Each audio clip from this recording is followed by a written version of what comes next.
প্রথমে আমার ভিডিওটাতে একটা লাইক দিন, তারপর ডিজে অন্তু চ্যানেলটাকে সাবস্ক্রাইব করুন এবং পাশে থাকা বেল আইকনটি অন করে দিন।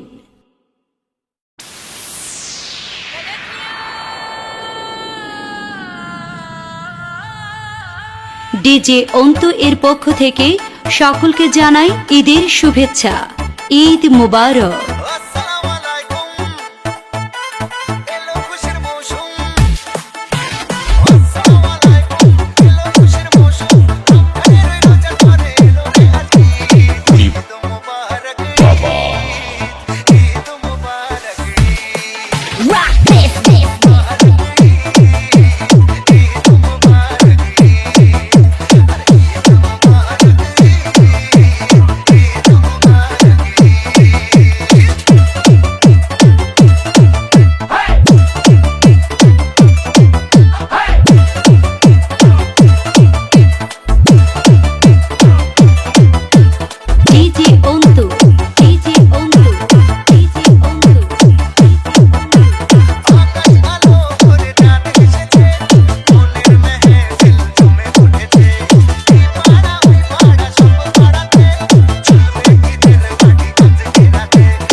ডিজে অন্তু এর পক্ষ থেকে সকলকে জানাই ঈদের শুভেচ্ছা।